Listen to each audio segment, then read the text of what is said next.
Hello. അപ്പോഴേ നമ്മളിവിടെ bay leaf ഉണ്ട് നമ്മുടെ വീട്ടിൽ. പട്ട, നമ്മളുടെ വീട്ടിലുള്ള പട്ട നമ്മളതിൽ നിന്ന് ചെത്തിയെടുക്കാൻ പോവാണ് കേട്ടോ. അത് ബേ ലീഫാണ്.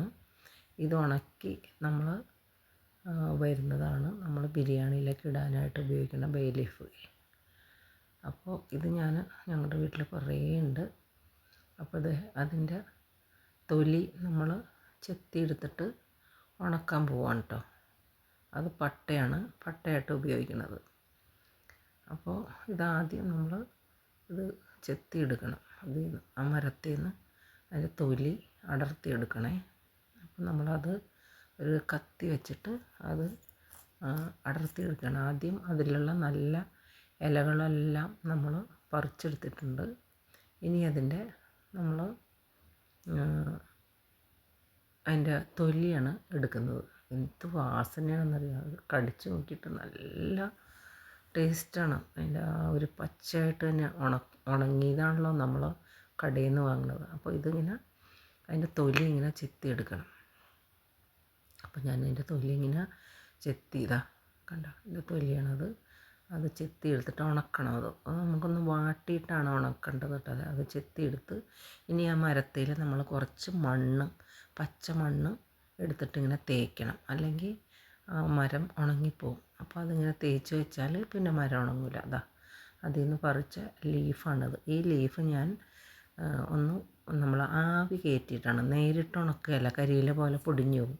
ഇതൊന്ന് ആവി കയറ്റിയിട്ട് ഇത് രണ്ടും ഒന്ന് വെള്ളത്തിൽ നന്നായിട്ട് കഴുകിയെടുക്കണം. അതിൽ വല്ല പ്രാണിയോ അല്ലെങ്കിൽ വല്ല ഇതൊക്കെ ഇരിക്കുന്നുണ്ടാവുമല്ലോ. അപ്പോൾ നന്നായിട്ട് നല്ല ഭംഗിയായിട്ട് അങ്ങനെയൊക്കെ ഇരിക്കുന്നുണ്ടാവും. നന്നായിട്ട് കഴുകി വൃത്തിയാക്കിയതിന് ശേഷം നമ്മൾ ഇത് ആവി കയറ്റണം. അത് ആവി കയറ്റാനായിട്ട് നമ്മൾ ഇഡ്ഡലി പാത്രമോ അല്ലെങ്കിൽ അങ്ങനെ ആവി കയറ്റാനുള്ള ഏതാണെന്ന് വെച്ചാൽ സ്റ്റീമറോ അതിൽ വെച്ചിട്ട് നമുക്ക് ഇത് ആവി കയറ്റി ഇതിപ്പോൾ ഇവിടെ വെള്ളം തിളയ്ക്കാൻ വെച്ചു. ഞാൻ ആവി കയറ്റാനായിട്ട് ഇത് ഇല മുഴുവൻ വെച്ചു. അതിൻ്റെ മേലെ നമ്മൾ ചെത്തിയെടുത്ത തൊലിയും വെച്ചിട്ട് ആവി കയറ്റിയിട്ട് ഒരു 3 ദിവസത്തെ ഉണക്ക്. അതായത് വലിയ ഉണക്കൽ വലിയ വെയിലത്തിട്ട് ഉണക്കാൻ പാടില്ല നമ്മൾ. ഇതിപ്പോൾ ആവി കയറ്റുകയാണ് ഞാൻ.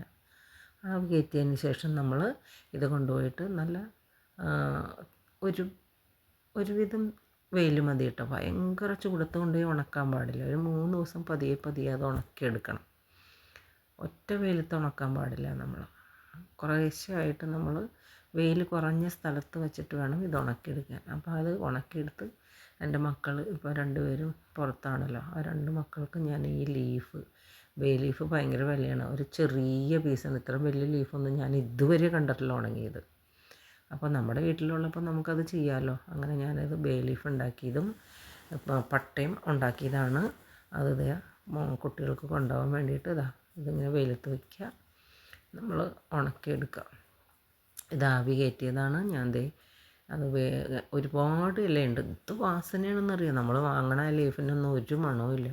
ഇത് എത്ര വാസനയെന്നറിയാം. നമ്മുടെ വീട്ടിലുണ്ട് ബേ ലീഫ്. അപ്പോൾ അത് 2 മരമുണ്ട്. അതിൽ നിന്ന് ഒരെണ്ണത്തിൽ നിന്നാണ് ഇപ്പോൾ ഞാൻ എടുത്തത്. മറ്റേതിൽ നിന്നും കുറച്ച് ഇല എടുത്തായിരുന്നു. അതിൽ നിന്ന് ഞാൻ അതിൻ്റെ തൊലി എടുക്കാറായിട്ടില്ല. അതുകൊണ്ട് ഇതിൽ നിന്ന് മാത്രമേ എടുത്തുള്ളൂ. അത് വെയിലത്തിട്ട് ഉണക്കാനായിട്ട് വാട്ടിയതാണിത്. ഒന്ന് നമ്മൾ ആവിയിൽ വാട്ടിയിട്ട് ഇതിങ്ങനെ വെയിലത്ത് വെച്ച് ഉണക്കിയെടുക്കണം. എന്ത് വാസനയാണെന്നറിയാം. ഇങ്ങനത്തെ ഒരു 3 ദിവസം ഉണക്കിയതിന് ശേഷം നമ്മൾ ഒരു പാക്കറ്റിലേക്ക്, സിപ്പറുള്ള പാക്കറ്റ് ഉണ്ടല്ലോ, പാക്കറ്റ്, ആ പാക്കറ്റിലേക്ക് നമ്മൾ ആ കവറിലേക്ക് മാറ്റി. അപ്പോൾ ഓരോ ദിവസം ഉണങ്ങി വരുമ്പോഴേക്കുള്ള അതിൻ്റെ സ്റ്റേജാണിത് കേട്ടോ. നല്ല വാസനയാണ്. നമ്മൾ വാങ്ങണ പട്ടയൊന്നും അല്ല, ഇതിന് ഭയങ്കര വാസനയാണ്. അപ്പോൾ ഇത് നമുക്ക് ബിരിയാണിയിലൊക്കെ ഇടാൻ വേണ്ടിയിട്ട് ഈ ഇലയും നമ്മളുടെ ഈ പട്ടയും നമുക്ക് ഉപയോഗിക്കാം കേട്ടോ. അപ്പോൾ ഞാൻ അതിന് വേണ്ടിയിട്ട് എൻ്റെ കുട്ടികൾക്ക് കൊണ്ടുപോകാൻ വേണ്ടിയിട്ട് ഞാൻ ഒറിജിനലായിട്ടുള്ള സാധനങ്ങളാണ് എടുത്ത് ഉണക്കി കൊണ്ടുപോകണത്. അപ്പോൾ മുളകായാലും മല്ലിയായാലും ഒക്കെ നമ്മൾ വീട്ടിൽ മേടിച്ച് ഉണക്കി പൊടിപ്പിച്ചിട്ടാണ് കൊണ്ടുപോകണത് കേട്ടോ. ഇത് ഞാൻ ഉണക്കാൻ വെച്ചിരിക്കുകയാണ്. തണലത്താണ് ഇത് ഉണക്കാൻ വെച്ചിരിക്കുന്നത് കേട്ടോ. ഇത് ഉണങ്ങി വന്നു കേട്ടോ. ഈ ഒരു പാകത്തിലാണ് ഇത് ഉണങ്ങിയെടുക്കേണ്ടത്. നമ്മൾ അതങ്ങനെ ഒന്ന് പൊട്ടിച്ച് വാസനിച്ചാൽ എന്ത് വാസനയാണെന്നറിയോ. ഒരുപാടുണ്ടായിരുന്നു അത്. അപ്പോൾ 2 പേർക്കായിട്ട് 2 പാക്കറ്റിലാക്കി അത് പാക്ക് ചെയ്തു. ഞാൻ ഇപ്പോൾ ഒരാൾക്ക് കൊണ്ടുവന്നു, UK കൊണ്ടുവന്നു. ഇനി ഒരാൾക്ക് ജർമ്മനിയിലേക്കുള്ളത് നാട്ടിൽ വെച്ചേക്കുകയാണ്. ഇനി അവിടെ പോകുമ്പോൾ അത് കൊണ്ടുപോകണം. അപ്പോൾ അട്ടയും ഉണക്കിയെടുത്തു, നമ്മുടെ ബേ ലീഫും ഉണക്കിയെടുത്തു. അപ്പോൾ അത് 2 പാക്കറ്റായിട്ട് അത് പാക്ക് ചെയ്ത് വെച്ചേക്കുക കേട്ടോ. ഇനി ഇത് ബിരിയാണിയിൽ ഇടുമ്പോൾ ഞാൻ കാണിച്ചു തരാം. അപ്പോൾ ഓക്കെ, വീഡിയോ ഇത്രേ ഉള്ളൂ. വീഡിയോ ഇഷ്ടപ്പെട്ട കമൻറ്റ് ലൈക്കൊക്കെ തരണം. നമ്മൾ ഇതേപോലെയൊക്കെ വീട്ടിലെല്ലാ സാധനങ്ങളും ഉണ്ടാക്കാറുണ്ട് കേട്ടോ. Okay, bye, see U.